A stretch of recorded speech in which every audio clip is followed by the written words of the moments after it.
Welcome class 12। तो numerical का next part हम लोग लेकर के आ रहे हैं। आज देखेंगे क्या इलेक्ट्रोस्टैटिक्स का न्यूमेरिकल का नेक्स्ट पार्ट। ठीक है, कल 3 क्वेश्चन हम डिस्कस किए थे और लंबा डिस्कशन किए थे। लंबा डिस्कशन इसलिए हम करते हैं न्यूमेरिकल में ताकि वो न्यूमेरिकल हमको लगाने आए ऐसा इम्पोर्टेंट नहीं है, उस न्यूमेरिकल के माध्यम से हम कितनी बातें आपको बतला सकते हैं, ये मेरा मेन मोटिव होता है। अगर कोई भी न्यूमेरिकल हम पिकअप करते हैं तो उसमें हमारा मोटिव ये होता है कि हम कितनी ज़्यादा से ज़्यादा बातें उससे रिलेटेड हम क्या कर सकते हैं, बतला सकते हैं। तो आज जो पहला क्वेश्चन हम लोग उठा रहे हैं, जाहिर सी बात है एग्जाम्पल का, एनसीईआरटी के एग्जाम्पल का है, वो है एग्जाम्पल 1.9 और आज की वीडियो का ये पहला क्वेश्चन होगा। ठीक है जी, आज की वीडियो का ये पहला क्वेश्चन होगा। ज़रा देख ले व्यू में है कि नहीं, फोकस में है कि नहीं। बिल्कुल है, ठीक है। चलिए तो 1.9, ठीक, चलिए अच्छी बात है। हाँ, क्वेश्चन पढ़ना हो एनसीईआरटी बुक खोल लीजिए, देख लीजिए। इसका 2 पार्ट है। एक पार्ट ये कहता है कि एक इलेक्ट्रिक डाइपोल है। एक्चुअल में क्वेश्चन जो कह रहा है एक इलेक्ट्रिक डाइपोल है, ए बी है, और आइदर चार्ज जो है, तो जो चार्ज प्रेजेंट है वो 10 म्यूसी माइक्रोकुलम, 10 म्यूसी यानी कि 10 × 10⁻⁻6 कुलम, जो कि फाइनली बन जाता है 10⁻⁻5 कुलम आ जाता है। ठीक है जी, 10⁻⁻5 कुलम आ जाता है। ठीक, चलिए अब और पहले क्वेश्चन का पार्ट ये क्या है कि इसके सेंटर से 15 सेंटीमीटर के डिस्टेंस पर, इसके सेंटर से 15 सेंटीमीटर के डिस्टेंस पर हमको कोई पॉइंट P है पॉजिटिव साइड में, वहाँ पर इलेक्ट्रिक फील्ड इंटेंसिटी क्या करना है, ऑब्टेन करना है। दोनों का इलेक्ट्रिक डाइपोल का जो लेंथ ले रहा है वो लेंथ ले रहा है 5 mm। ये जो इसका यहाँ से यहाँ तक का लेंथ है वो 5 mm का है। ठीक है जी, ये सेंटर उसका O है। एक क्वेश्चन का पहला पार्ट ये है। क्वेश्चन का दूसरा पार्ट है कि सेम इलेक्ट्रिक डाइपोल है, सेम इलेक्ट्रिक डाइपोल है ना, बिल्कुल बिल्कुल सेम इलेक्ट्रिक डाइपोल है। और इस इलेक्ट्रिक डाइपोल में तो ये माइनस चार्ज यहाँ, प्लस चार्ज यहाँ, इसके सेंटर से इसके कितने डिस्टेंस पर, इससे ले रहा है 15 सेंटीमीटर, इससे भी 15 सेंटीमीटर इक्वेटोरियल पोजीशन में। इक्वेटोरियल पोजीशन में कोई अलग पॉइंट है, Q कह रहा है, और इस पॉइंट पर क्या करना है, इलेक्ट्रिक फील्ड इंटेंसिटी निकालना है। तो इस क्वेश्चन को देख करके आपको इलेक्ट्रिक डाइपोल याद आ गया होगा, जिसमें हम लोग एक्सियल पोजीशन, इक्वेटोरियल पोजीशन के लिए क्या करते थे, इलेक्ट्रिक फील्ड इंटेंसिटी निकालते थे। तो सबसे पहले हम लोग एक चीज़ को रिकॉल कर लें। क्या रिकॉल कर लें? रिकॉल करने वाली बात क्या हो जाएगी, रिकॉल करने वाली बात ये हो जाएगी कि एक्सियल पोजीशन के लिए इलेक्ट्रिक फील्ड इंटेंसिटी के लिए जो एक्सप्रेशन बनता था 1/4 पाई एप्सिलॉन नॉट 2p/r³, जहाँ r ये है ना, r ये है। और इसके लिए जो इलेक्ट्रिक फील्ड इंटेंसिटी बनता था वो था 1/4 पाई एप्सिलॉन नॉट p/r³। मैंने बतलाया भी था कि इस सिचुएशन में क्या होता है, इस सिचुएशन में यहाँ 2p आता है, इसमें p आता है। ठीक है, माने इसके कंपैरिजन में यहाँ इलेक्ट्रिक फील्ड इंटेंसिटी क्या होता है, डबल होता है। ठीक है, अब इस क्वेश्चन को लगाने के लिए हम लोग कोई सा भी एक को सॉल्व कर ले तो दूसरा अपने आप निकल जाएगा। अगर इसको सॉल्व कर ले तो इसका हाफ होगा, अगर इसको सॉल्व कर ले तो इसका डबल होगा। सिंपल लिख सकते हैं, कहीं एग्ज़ाम वगैरह में भी लिख सकते हैं। कंपटीशन में तो खैर टिक करना रहता है ना, तो एग्ज़ाम वगैरह में भी हम लोग क्या कर सकते हैं, आराम से इसको रेफ़र करके, फार्मूला रेफ़र करके हम लोग डाल सकते हैं। अब क्वेश्चन बड़ा इजी है, हमारा बहुत बड़ा क्वेश्चन था नहीं, सिर्फ फार्मूला बेस्ड क्वेश्चन था, लेकिन हमको ये समझाना था कि कैसे इसको हमको क्या करना है, डील करना है। हाँ, थोड़ा सा न्यूमेरिकल विजडम की ज़रूरत है और न्यूमेरिकल विजडम हम दिखाएंगे। चलिए इसी को अगर निकालते हैं तो इलेक्ट्रिक फील्ड इंटेंसिटी E, इसकी वैल्यू 9 × 10⁻9 सीधे ले लीजिए। 2p, p क्या है, डाइपोल मोमेंट, जो कि होता कितना है 2a³ होता है, ठीक है, 2a³ होता है अपॉन कितना r³। तो ये 9 into 10 to the power 9, 2a कितना होगा 25 मिलीमीटर, 2.5 मिलीमीटर। तो मिलीमीटर 10 की पावर -3 में चला जाएगा, है ना। सेंटीमीटर से मीटर में जाता है 10 की पावर -2 आता है, और मिलीमीटर से अगर यदि मीटर में जाता है 10 की पावर -3 आ जाएगा। तो 2 into 2.5 into 10 to the power -3 ये आ गया। Q की वैल्यू कर रहा है 10 की पावर -5 कूलम, जो कि हम लोगों ने शुरू में देख लिया है।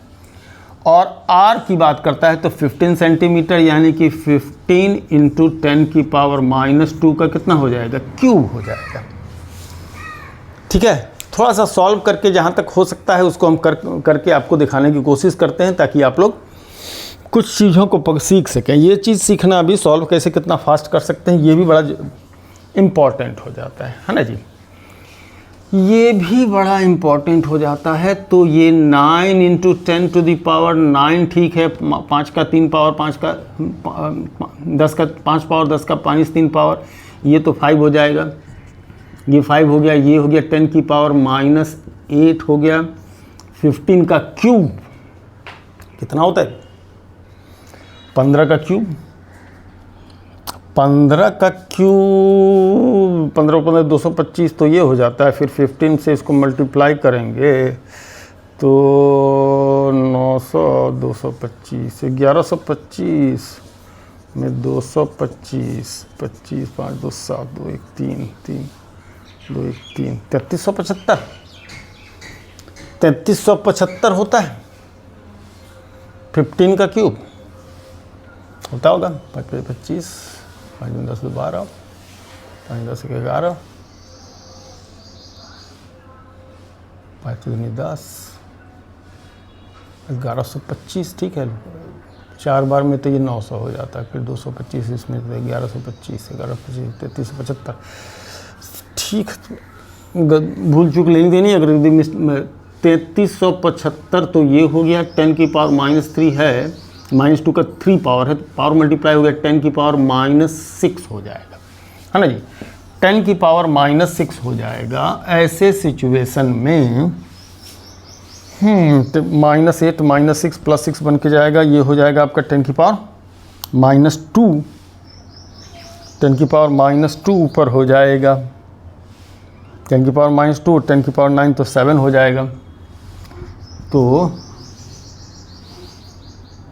कितना हो जाएगा 10 की पावर 9 इंटू 9 पंचे 45 ये हो गया, 9 पंचे 45 ये हो गया, और 10 की पावर 9 10 की पावर +9 +6 -8 9 चौक 15 15 में से 8 गया 7, है ना 9 ये प्लस आकर के 6 9 चौक 15 15 में से 8 गया 7, और नीचे आया 3375। तो 15 से कट जाएगा 3 बार में, 15 3 45 10 के पावर 7, ये फिर से आ जाएगा 225। बेमतलब का हम लोग 15 का क्यूब किए, 15 क्यूब लिखे रहते तो अभी हम लोग काट लिए होती आसानी से, करने की ज़रूरत नहीं थी। जैसे 5 आया था ना 9 5 जो 45 लिखते इसको 15 इंटू 15 रखते तो ये ज़्यादा हो जाता, समय हम लोग बर्बाद कर लिए, ठीक है। अब ये 225 भी कटेगा, इसको भी 225 बेकार लिख रहे हैं, इसको 15 गुने 15 इंटू 15 लिखिए तो क्या हो जाएगा 3 5 जा 15 15 5 75, यानी कि 10 टू द पावर 7/75। तो 75 नीचे, चलिए आगे बढ़ाइए। ये एक्चुअली रफ वर्क है, ये क्वेश्चन में सॉल्व नहीं करना था, लेकिन फिर भी हम आपके लिए कर रहे हैं, है ना। तो 15 15 15 75, तो 75 को 25 गुना 25 100 गुना 100 10 की पावर 4 हो गया, और ये 10 की पावर 3। अरे आ रहा है कि नहीं कैमरे में, ये तो देख ले, आ रहा है बिल्कुल बिंदास आ रहा है।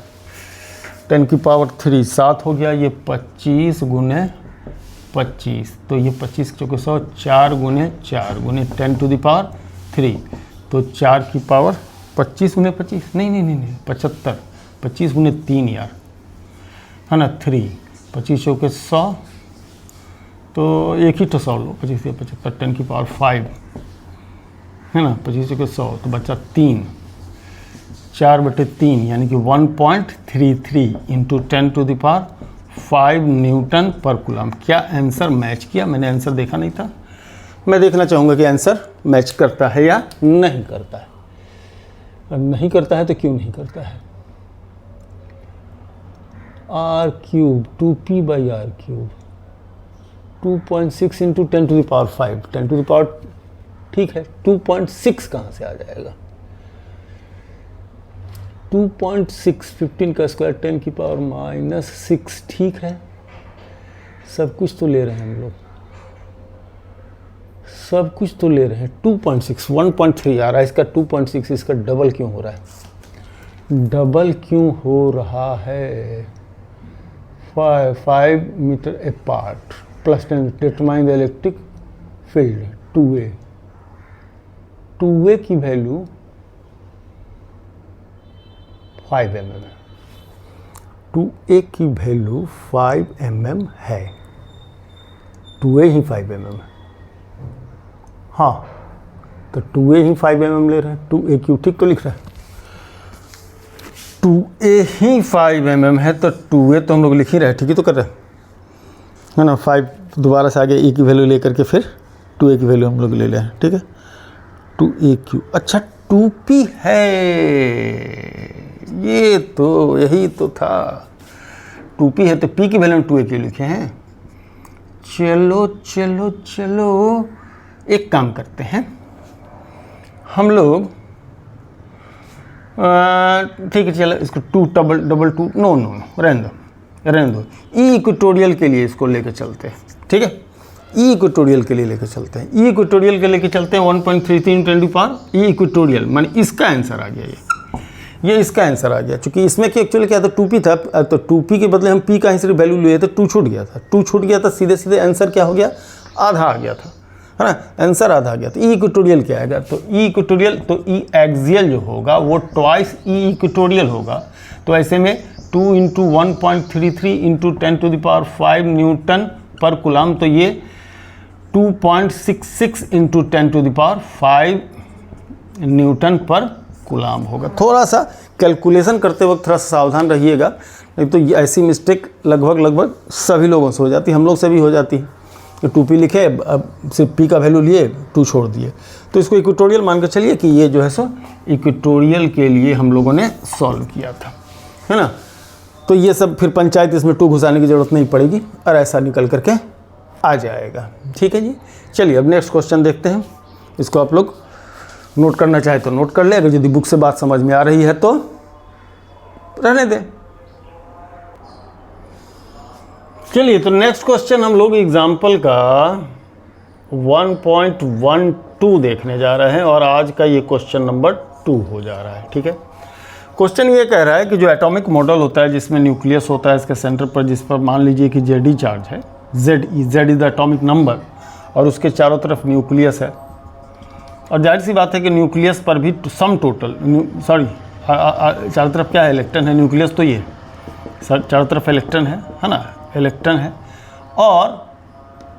है और इसके अंदर सम टोटल, इस पर प्लस Ze अगर चार्ज है तो इसमें सम टोटल चार्ज -Ze होता है, ठीक है, जितने इलेक्ट्रॉन्स होते हैं उतने ही प्रोटॉन्स होते हैं, तो प्रोटॉन्स का प्लस ई चार्ज लेके तो Ze प्रोटॉन्स का टोटल चार्ज हो गया, इलेक्ट्रॉन्स का माइनस ई होता है, तो ऐसे में -Ze हो जाएगा, ठीक है जी, है ना। तो यहाँ से हटाते हैं, थोड़ा सा गड़बड़ करेगा, माने ये जितने भी चार्जेस दिख रहे हैं नेगेटिव चार्जेस है, ठीक है।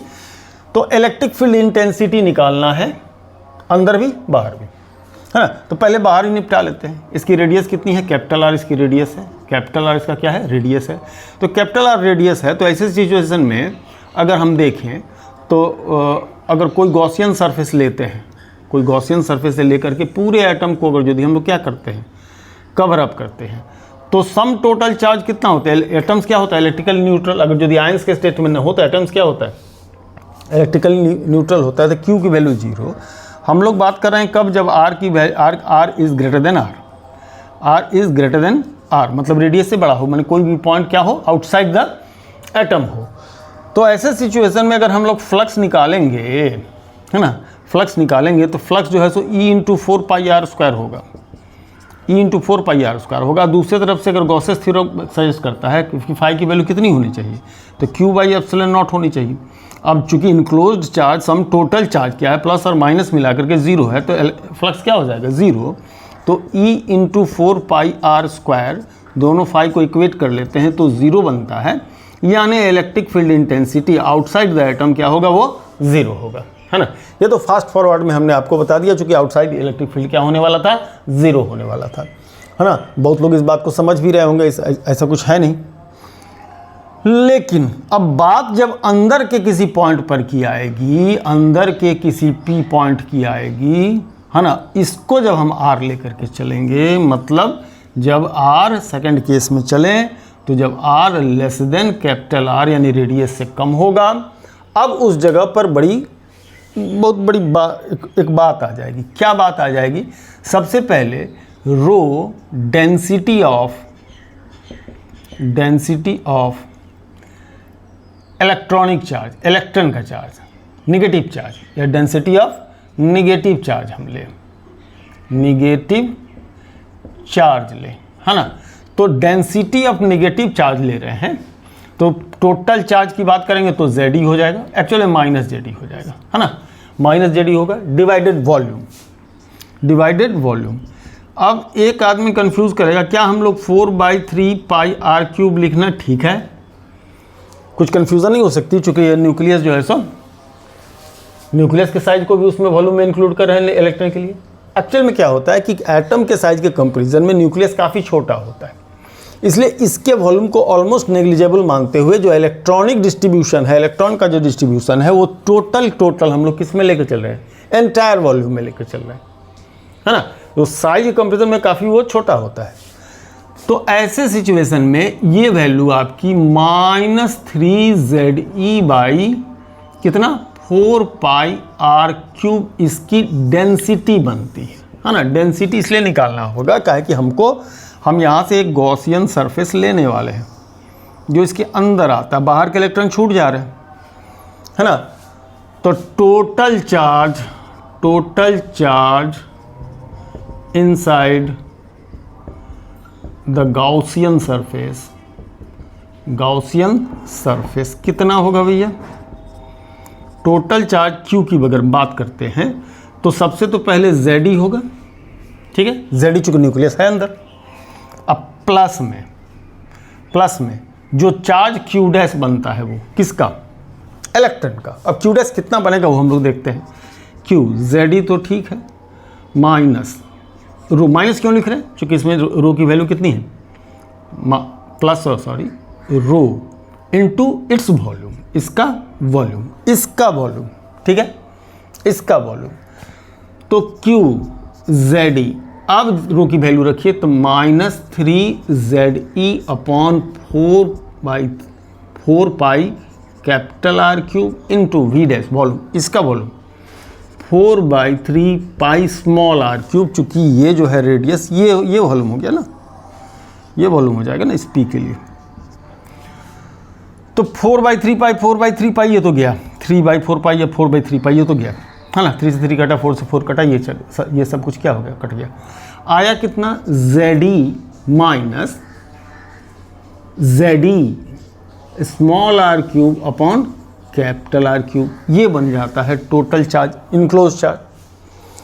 तो ऐसे में चलिए अगर हम लोग बात करें किसकी, हम लोग बात करते हैं फाई, एक तरफ से फाई तो हो जाएगा E into 4πr², electric field into surface area, और दूसरे तरफ से ये हो जाएगा Q बाई कितना, ε0,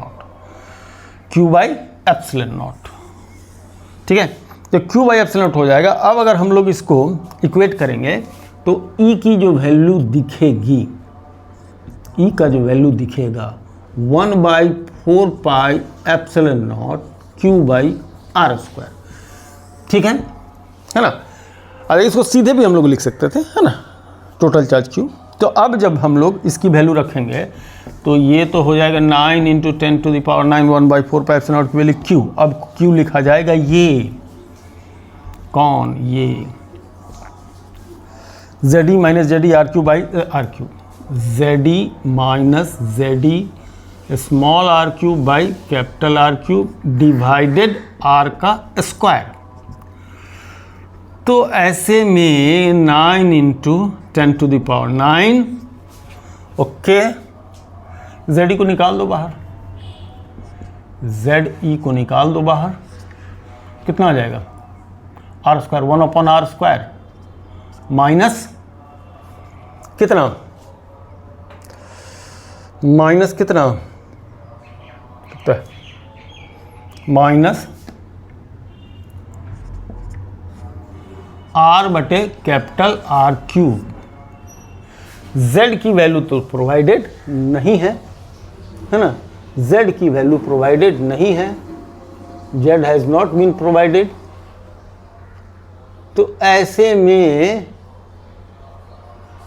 यही आपका, इसको वैल्यू लिखने कोई मतलब नहीं था, क्योंकि प्रोवाइडेड नहीं है तो 9 to 10 में लिखने लिखे या नहीं लिखे, तो ये आपका सीधे सीधे जेड ही है, इसको फिर वापस कर लीजिए बेमतलब, चलिए हटिए, ये जेड का वैल्यू प्रोवाइडेड नहीं था। 1/4 pi epsilon nought, 1/4 pi epsilon nought, ठीक है। ये Z E by 4 pi epsilon nought, 1 upon R square minus R by capital R का क्यूब। ये इलेक्ट्रिक फील्ड इंटेंसिटी बन जाएगी किसकी, एटम के अंदर किसी भी पॉइंट की जो उसके सेंटर से कितने डिस्टेंस पर है, स्मॉल आर डिस्टेंस पर है। स्मॉल आर डिस्टेंस पर अगर कोई पॉइंट है तो उस जगह पर की इलेक्ट्रिक फील्ड इंटेंसिटी इस एक्सप्रेशन से हम लोग क्या कर सकते हैं, बतला सकते हैं, ठीक है जी। तो एग्जाम्पल के अंदर की तो कहानी खत्म हो गई। अब हम लोग चलते हैं, मूव करते हैं एक्सरसाइज में, ठीक है जी। चलिए, तो इसको अगर अच्छा लग रहा हो तो इसको नोट डाउन जरूर कीजिए, या नहीं अगर बुक से ही ठीक लग रहा है, बुक में सॉल्व है तो उसी को रख लीजिए, कोई टेंशन नहीं। तब हम लोग एक एक्सरसाइज के अंदर आ रहे हैं। एक्सरसाइज के अंदर हम लोग क्वेश्चन को देखें, है ना। एक्सरसाइज के अंदर हम लोग क्वेश्चन को देखा जाए, और एक्सरसाइज के अंदर बहुत सारे तो सिंपल क्वेश्चन है। 1.1 आपको बहुत सिंपल दिख रहा है हमको, 1.2 भी काफ़ी सिंपल है, सीधे सीधे फार्मूला लगाना है कूलम्स लॉ का। 1.3 भी इस टाइप के बकवास क्वेश्चन है, उसको लेने की ज़रूरत नहीं है। अब बच रहा है 1.4, वो 1.4 NCERT।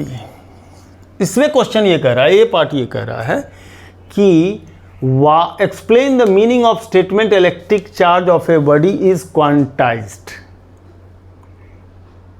इसको एक्सप्लेन कीजिए। क्या एक्सप्लेन करेंगे, क्या होता था जब हम लोग क्या बोलते हैं अपीयरेंस ऑफ चार्ज को, हम जब पहला ही वीडियो बनाए थे उसी में हमने बताया था कि जब अपीयरेंस ऑफ चार्ज है that is due to shift of electron, shifting of electrons. Electron shift होता है, रबिंग में भी इलेक्ट्रॉन ही शिफ्ट हो रहा है, आपके इलेक्ट्रोस्टैटिक इंडक्शन के अंदर भी इलेक्ट्रॉन ही शिफ्ट हो रहा होता है, न्यूक्लियर रिएक्शन के में भी ऑलमोस्ट कहानी यही रह जाती है ना। इलेक्ट्रॉन टूटता है तो एक न्यूट्रॉन टूटता है, एक इलेक्ट्रॉन एक प्रोटॉन का फॉर्मेशन हो रहा है, ये सिचुएशन ऑलमोस्ट हर जगह होता है। तो जो एक्सचेंज होता है वो इलेक्ट्रॉन, एक इलेक्ट्रॉन, 2 इलेक्ट्रॉन, 3 इलेक्ट्रॉन, 4 इलेक्ट्रॉन के केस में होता है, माने वो एक फिक्स्ड क्वांटा, फिक्स्ड अमाउंट, एक फिक्स्ड अमाउंट के रूप में होता है। तो ऐसे सिचुएशन में हम लोग क्या कह सकते हैं कि जो आपका इलेक्ट्रिक चार्ज अगर किसी बॉडी के ऊपर है तो वो एक फिक्स्ड मिनिमम चार्ज यानी इलेक्ट्रॉन के चार्ज का इंटीग्रल मल्टीपल होगा। यही तो हम लोग क्वांटाइजेशन ऑफ चार्ज से समझ रहे हैं कि क्वांटाइजेशन ऑफ चार्ज का मतलब क्या कि इलेक्ट्रॉनिक चार्ज जितना होता है उसका ही फिक्स मल्टीपल होगा। चलिए हम उसका आंसर लिखवा देते हैं। Since appearance of charge on any body is due to excess or deficiency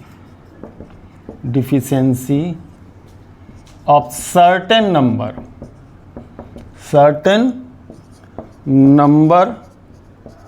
of electrons on that object, on that part of object कह सकते हैं, चूंकि इंडक्शन में होता है। Hence the present charge on that object will be integral multiple of minimum possible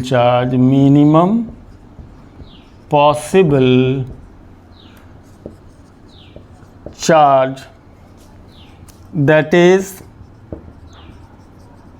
charge present on one electron. That's why we call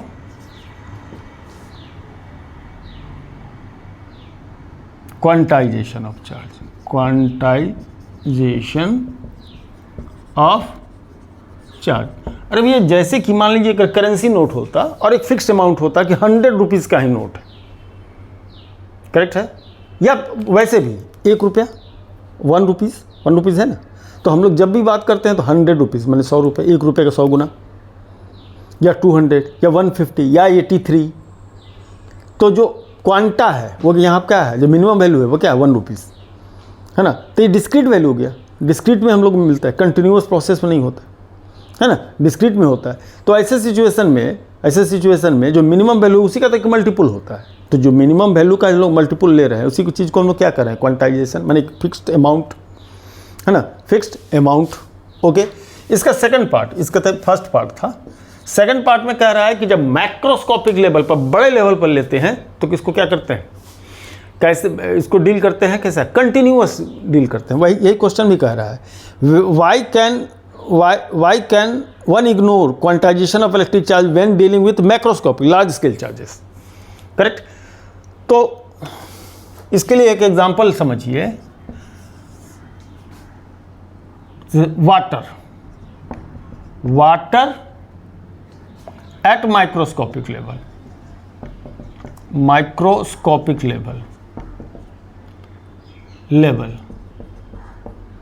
is discrete, ये discrete है, but at bulk level the flow of water में is treated continuous,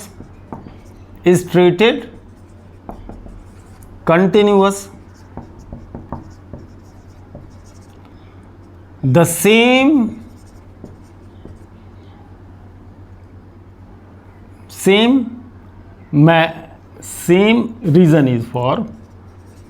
reason is for the electrons या electric charge. देखिए होता क्या है कि जैसे कि वाटर मॉलिक्यूल एक एक होता है, तो अगर हम एक जग से दूसरे जग के अंदर पानी हम दे रहे होंगे तो एक एक करके ही जा रहा हो, जा तो एक ही रहा होगा, लेकिन हम बड़े लेवल पर देखते हैं तो क्या होता है, एक फ्लो दिखने को मिलता है, एक कंटिन्यूअस। ऐसा थोड़ा होता है कि एक ठो आइटम दिए, फिर दूसरा आइटम दिए, फिर तीसरा आइटम दिए, या एक मॉलिक्यूल दिए, दूसरा मॉलिक्यूल दिए, तीसरा मॉलिक्यूल दिए। वहाँ का तो प्रोसेस क्या होता है, कंटिन्यूअस प्रोसेस होता है। तो ठीक फ्लो ऑफ इलेक्ट्रॉन्स भी एक कंटिन्यूअस प्रोसेस है, लेकिन माइक्रोस्कोपिक लेवल पर वो क्या है, डिस्क्रीट प्रोसेस है। इसीलिए हम उसको क्या कहते हैं, क्वांटाइजेशन ऑफ चार्ज, ठीक है ना। तो दो अलग अलग लेवल पर ये बातें अलग अलग दिखती है। माइक्रोस्कोपिक लेवल पर वो डिस्क्रीट हो जाएगा, मैक्रोस्कोपिक लेवल पर वो क्या हो जाएगा, कंटिन्यूअस हो जाएगा, जैसे कि पानी के साथ हो रहा है, ठीक है ना। इसलिए हम लोग एग्जाम्पल के साथ इसको क्या किए हैं, एक्सप्लेन किए। इसको तो नोट जरूर कर लीजिए आप।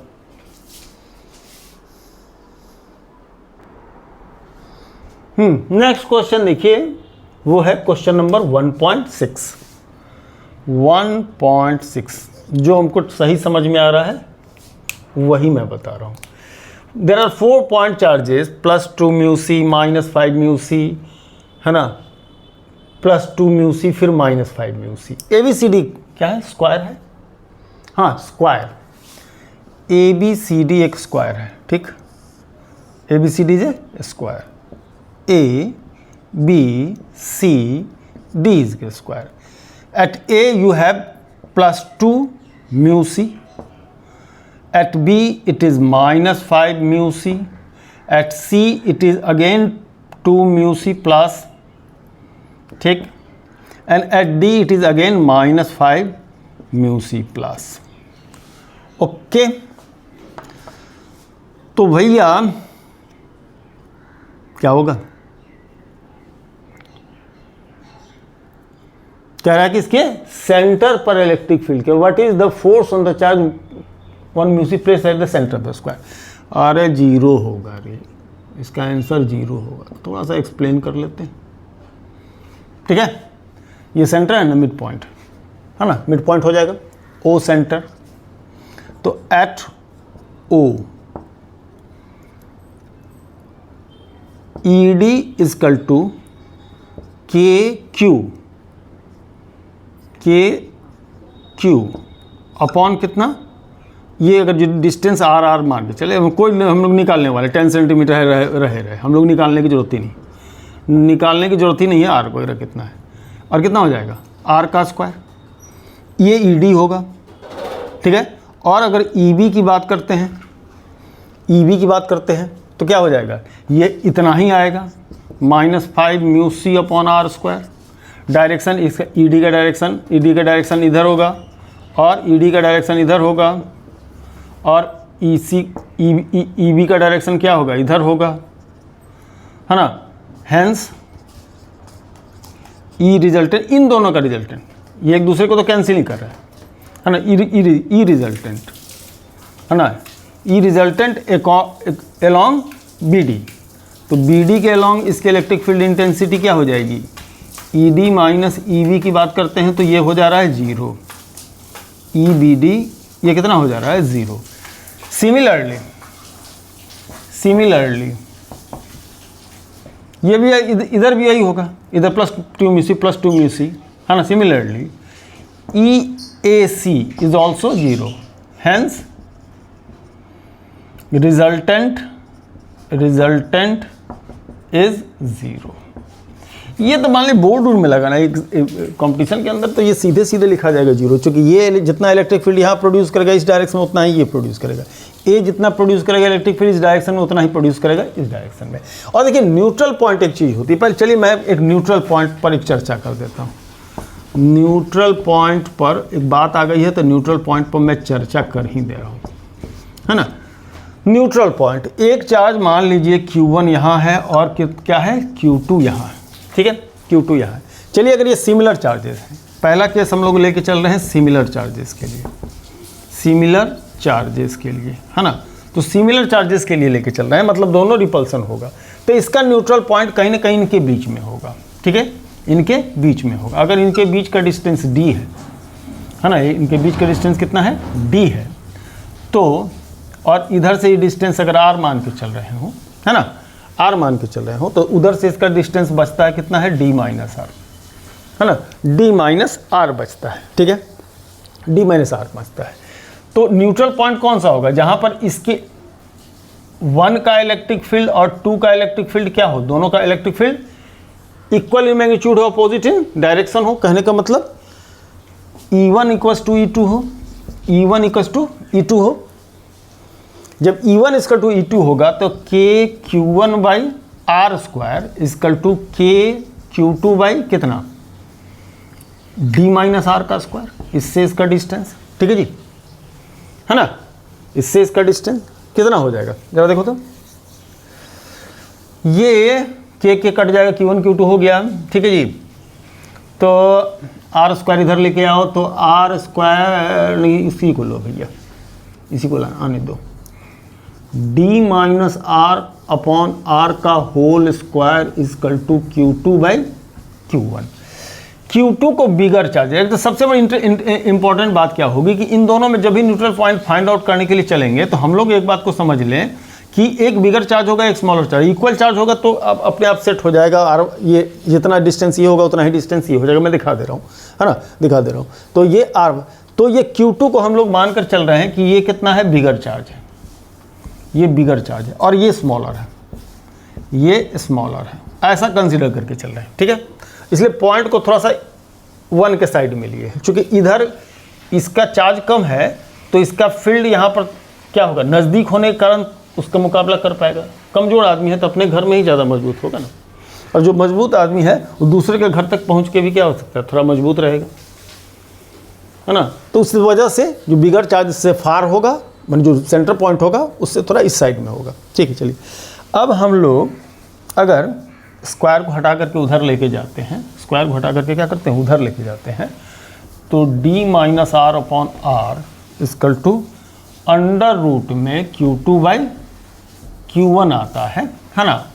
तो d by R minus 1 simplify करें तो अंडर रूट Q2/Q1 और d by R equal to under root Q2/Q1 plus 1 simplify करें तो r की value d upon under root कितना आ जाएगा, Q2/Q1 प्लस 1, मतलब बिगर चार्ज।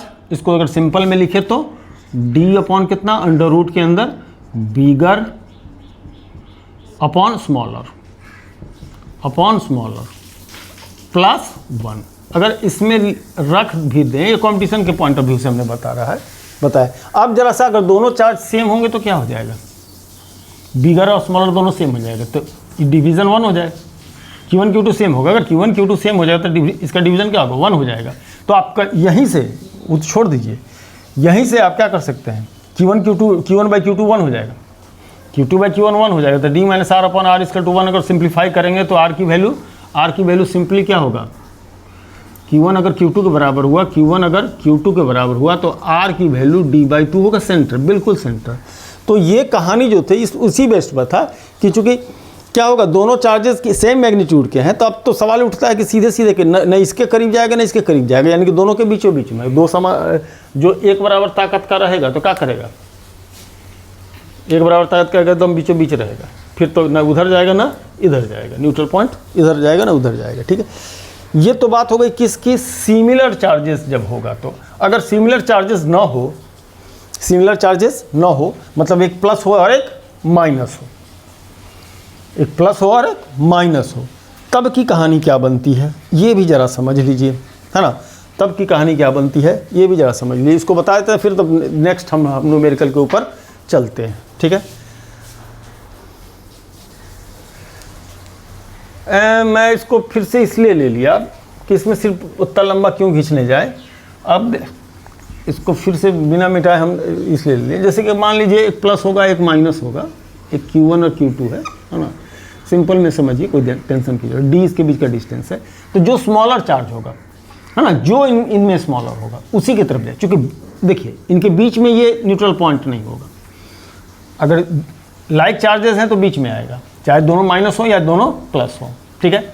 अगर अनलाइक चार्जेस हैं, एक प्लस है और एक माइनस है, एक प्लस है और एक माइनस है, तो इसके बीच में तो आएगा नहीं। चाहे कोई भी पॉइंट लीजिएगा तो ये अगर माइनस है मान के चलिए, तो इधर इलेक्ट्रिक फील्ड है, ये प्लस है तो इसका electric field same direction same हो जाएगा, सेम डायरेक्शन हो जाएगा। तो न्यूट्रल पॉइंट यानी कि जीरो इलेक्ट्रिक फील्ड नहीं मिलेगा, तो जीरो। अच्छा मैं शायद यहाँ पर यहाँ न्यूट्रल पॉइंट का मतलब जीरो इलेक्ट्रिक फील्ड, ठीक है। तो जीरो इलेक्ट्रिक फील्ड नहीं मिलेगा, तो जीरो इलेक्ट्रिक फील्ड इसके बीच में तो नहीं मिलेगा। तो होगा किधर, ये होगा जिधर छोटा चार्ज है, जिधर छोटा चार्ज होगा उधर, मतलब यहाँ से इसकी डिस्टेंस ले ले r। अगर r लेकर के, और ये यही प्रोसेस, या इसमें d प्लस आर, यही चीज़ क्या होगा, d प्लस आर हो जाएगा, या d/r प्लस 1 होगा, तो ये क्या हो जाएगा, -1 हो जाएगा, ये -1 होगा। तो यही फार्मूला सब कुछ वही रहेगा, सिर्फ +1 की जगह क्या हो जाएगा, -1 हो जाएगा। तो r equal to d upon under root bigger charge upon smaller charge -1 हो जाता है। अगर यदि रूट 1 के ऊपर नहीं होगा, अगर ये दोनों अनलाइक चार्जेस हैं तो, ठीक है। ओके चलिए, तो हम लोग एक्सरसाइज के अगला क्वेश्चन लिया जाए। अच्छा ये कट गया थोड़ा सा, ये थोड़ा सा कट गया है ना, कट गया तो इसके फार्मूला को हम यहाँ लिख दे रहे हैं। चलिए इसका फार्मूला हम यहाँ लिख दे रहे हैं कि r की value d upon under root bigger upon smaller -1 होता है, ठीक है जी। इसका फार्मूला ये हो जाता है ना। ये कैमरा में कट रहा था, ठीक है।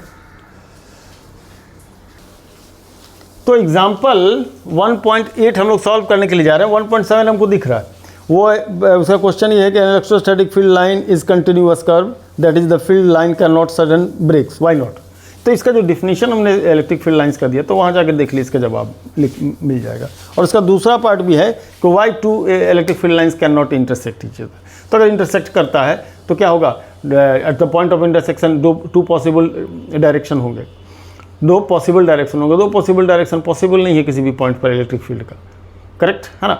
या और उसका जो डिसकंटिन्यूअस वाली कहानी थी, डिसकंटिन्यूअस वाली कहानी ये होती है कि हम लोग क्या देखते हैं, मूवमेंट जो होता है स्मूथ होता है। इलेक्ट्रिक फील्ड लाइन्स के अंदर जंपिंग मूवमेंट नहीं होता है इलेक्ट्रॉन्स का, किसी भी चार्ज का जंपिंग मूवमेंट नहीं होता है कि कहीं से यहाँ तक गए और यहाँ से जंप करके ऐसा जाएंगे। तो डिसकंटिन्यूअस होने की भी जब बात नहीं है, मूवमेंट अगर जो भी होगा वो कंटिन्यूअस मूवमेंट होगा। डिसकंटिन्यूअस मूवमेंट की पॉसिबिलिटी बिल्कुल ही नहीं बनती है ना, कि मतलब ये कि ऐसा कि यहाँ से यहाँ तक जा रहा था फिर ये ब्रेक हो गया, डिसकंटिन्यूअस यही हुआ। इसका मतलब यहाँ से यहाँ कूदेगा क्या, जंप करेगा, और जंप भी करेगा तो पाथ ही से होकर के जाएगा, तो पॉसिबिलिटी ही नहीं बनती है। तब तो ऐसे सिचुएशन में यहाँ पर इलेक्ट्रिक फील्ड जीरो हो जाएगा विदाउट नो रीज़न। और जंप भी करता है तो कोई पाथ से होकर ही जाएगा, किसी न किसी पाथ से होकर के जाएगा। तो यहाँ पर विदाउट नो रीज़न यहाँ इलेक्ट्रिक फील्ड जीरो हो जाएगा। और किसी भी पॉइंट पर इलेक्ट्रिक फील्ड अगर वो जीरो हो जा रहा है तो इसका मतलब याद तो एक चार्ज तो पॉसिबल है नहीं, जब तो मल्टीपल चार्जेस होंगे, करेक्ट। अगर सिंगल कोई आइसोलेटेड चार्ज है उसके कारण अगर किसी जगह पर इलेक्ट्रिक फील्ड उसके आसपास, माने यहाँ तक इलेक्ट्रिक फील्ड है, यहाँ के बाद इलेक्ट्रिक फील्ड नहीं है, ऐसा होता ही नहीं, प्रैक्टिकली होता ही नहीं, ठीक है। चलिए, तो 1.7 को आप लोग जरा सा उसको लिख लें और 1.8 को देखें। 2 पॉइंट चार्जेस है, 3 म्यूसियन माइनस 3 म्यूसियन located 20 centimetre apart. Midpoint पर की इलेक्ट्रिक फील्ड कितनी होगी, एक जगह पर पॉजिटिव चार्ज है और एक जगह पर कितना है, सेम निगेटिव चार्ज है। तो मिड पॉइंट की बात कर रहे हैं, 10 सेंटीमीटर से भी 10 सेंटीमीटर इधर से भी, है ना, 10 सेंटीमीटर इधर से भी 10 सेंटीमीटर इधर से भी। तो 10 सेंटीमीटर तो इलेक्ट्रिक फील्ड होगा। एक तो पहले बता दें, चूँकि चार्जेस सेम है तो मैग्नीट्यूड सेम होगा, और इलेक्ट्रिक फील्ड का डायरेक्शन इसका फर्स्ट के लिए और सेकंड के लिए E1 और E2 दोनों एक डायरेक्शन में होंगे और प्लस हो जाएगा, है ना, प्लस हो जाएगा, सीधी सी बात है ना। तो रिजल्टेंट इलेक्ट्रिक फील्ड प्लस हो, E1 E2 दोनों सेम होंगे, प्लस हो जाएगा। यानी कि resultant electric field either twice E1 लिखिए चाहे ट्वाइस E2 लिखिए, कोई फर्क नहीं पड़ता है, ठीक है। तो होगा कितना, 1/4 पाई एप्सिलॉन नॉट लीजिए, है ना, 2 पहले लिख लीजिए, है ना जी, और इलेक्ट्रिक फील्ड Q/, कोई सा भी Q ले लीजिए, है ना, कोई सा भी Q ले लीजिए, दोनों है तो सेम। Q/r² मतलब 10 सेंटीमीटर, तो 10 सेंटीमीटर मतलब 0.1 मीटर, 0.1 मीटर का स्क्वायर। तो 2/4 पाई एप्सिलॉन नॉट, Q की वैल्यू कितना कह रहे हैं, 3 म्यूसी है, 3 × 10⁻⁻6 कूलम अपॉन 0.1 का स्क्वायर 0.01। तो ये 2 × 10⁻9 ये हो गया, 3 × 10⁻⁻6 तो ये है ही 2 × 9 × 10⁻9, ठीक है। 3 × 10⁻⁻6 ये 0.8 10⁻⁻2 कहा जाएगा, तो ये 10⁻⁻4 हो गया, 2 9 18 18 54, है ना, 54, है ना, 54, ठीक है। 54 × 10⁻9 ये है, -2 + 2 बन के गया, तो 9 2 11 11 में से गया 5, पावर कितना 5, ओके। 54 × 10⁵, एम आई राइट, 9 2 18 32, ठीक है। तो 54 × 10⁵, okay okay okay okay okay okay okay, यही रिजल्टेंट फील्ड हो जाएगा, यही रिजल्टेंट फील्ड हो जाएगा। अब ये रिजल्टेंट फील्ड हो रहा है कि दूसरे पार्ट में ये ए पार्ट हो गया, है ना, ए पार्ट हो गया, ठीक है, ए पार्ट हो गया। आंसर मैच कर लीजिएगा, नहीं होगा तो कमेंट में बताइएगा, कहीं ना कहीं कैलकुलेशन तो चेक कर लिए। 1/4 9 × 10⁻9 है, 0.1 10 सेंटीमीटर का मतलब वही होता है, तो इसका मतलब 0.1 का स्क्वायर 0.01 हो जाएगा, 10⁻⁻2 हो जाएगा, ये 10⁻⁻2 4 -4 -2 + 2 बन के 11 बन गया, 11 में से गया 5, 5854 कैलकुलेशन सही है, ठीक है। अब बी पार्ट में ये कहा है कि उस जगह पर क्या कर रहे हैं, एक negative test charge of 1.5 × 10⁻⁹ coulomb is placed. 1.5 × 10⁻⁹ coulomb का चार्ज रखा जाएगा। तो फोर्स इक्वल्स टू QE होता है ना, फोर्स इक्वल्स टू QE। तो Q 1.5 × 10⁻⁹ रखा गया, ये है 54 × 10⁵ है, 54 × 10⁵ है। तो ऐसे सिचुएशन में ये 10⁻⁻4 54 × 1.5 10⁻⁻4 है। तो ऐसे में 27 81 81 × 10⁻⁻4 ज़्यादा स्टैंडर्ड लिखना चाहते हैं तो 8.1 × 10⁻³ न्यूटन पर कूलम्ब उसका क्या हो जाएगा, इलेक्ट्रिक फील्ड हो जाएगा। ओके जी, चलिए इसको नोट कीजिए। फिर अगला एक क्वेश्चन और देख लेते हैं।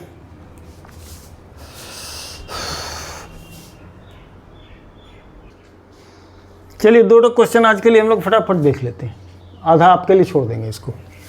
पहला एग्जांपल है 1.9 का। 1.9 में जो क्वेश्चन कह रहा है कि 2.5 × 10⁻⁻7 और -2.5 × 10⁻�7, ठीक है जी, आर लोकेटेड एट इतना और इतना +15 सेंटीमीटर माइनस पर जेड एक्सिस पर है।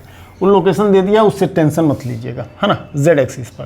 तो जेड एक्सिस पर दिया है और उसमें आपसे पूछा जा रहा है, क्या पूछा जा रहा है, what are the total charge electric dipole moment of the system. कोई टेंशन की जरूरत नहीं है। आप इसको थोड़ा सा अगर यदि बनाना जानते हो तो बनाइए इसको, है ना, एक्स एक्सिस, वाई एक्सिस और जेड एक्सिस। ये आपका जेड एक्सिस को एक्सटेंड करना है, ये आपको वाई एक्सिस को एक्सटेंड करना है और ये आपका एक्स एक्सिस। तो बाकी किसी को एक्सटेंड करने के लिए यहाँ पर कह रहा है 0 0 और 15 सेंटीमीटर पर, ठीक है।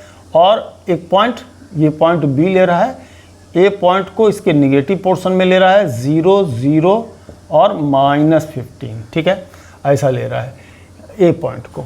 ए पॉइंट पर चार्ज जो है, ए पॉइंट पर जो चार्ज है वो है आपका 2.5 × 10⁻⁷ कूलम, ठीक है, कूलम। और इतना ही यहाँ पर भी है माइनस में 2.5 × 10⁻⁷ कूलम यहाँ पर भी है, ठीक है जी, है ना। तो 2.5 × 10⁻⁷ यहाँ पर भी है। इसके सेंटर से 15 सेंटीमीटर ऊपर ये, 15 सेंटीमीटर नीचे ये, ठीक है, ओके। यही इसका सेंटर ओ हो गया, ठीक है।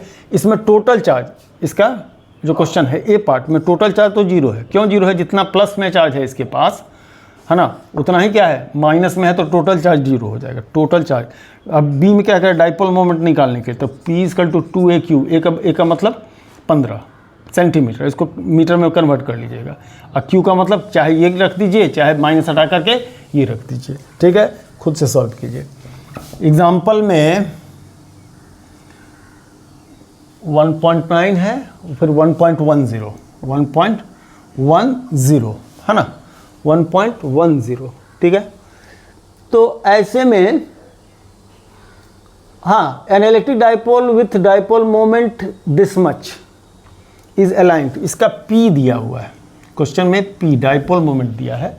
P = कितना है जी, 4 × 10⁻⁹ -9 या 19 -9, है ना, कूलम्ब मीटर, सेंटीमीटर मत समझिएगा, कूलम्ब मीटर, ठीक है। Coulomb metre aligned at angle 30 degree with the direction of uniform electric field. Electric field दे रहा है कितना भैया, इलेक्ट्रिक फील्ड आपको दे रहा है 5 × 10⁻⁴ न्यूटन पर कूलम्ब दे रहा है। और एंगल ऑफ इंक्लिनेशन दे रहा है 30 डिग्री। टॉर्क की वैल्यू होती है P cross E, that is T = PE sin theta. Value provided है, रख दीजिए भैया, लगा दीजिए, ये सब क्वेश्चन हमसे मत करवाइए, है ना। चलिए, तो आज की वीडियो 50 मिनट हो चुका है, और 50 मिनट तो क्या है, 50 मिनट तक तो शायद ही कोई टिकते होंगे अब वीडियो पर, हमको नहीं लगता है। जिनको पढ़ने की ज़्यादा ख्वाहिश होगी वही शायद रुक रहे होंगे, या तो नहीं रुक रहे होंगे। ठीक है जी, तो चलिए आज की वीडियो हम लोग यहाँ ख़त्म करते हैं, फिर नेक्स्ट पार्ट हम लोग यहीं से कहानी आगे की तरफ क्या करेंगे, बढ़ाएंगे।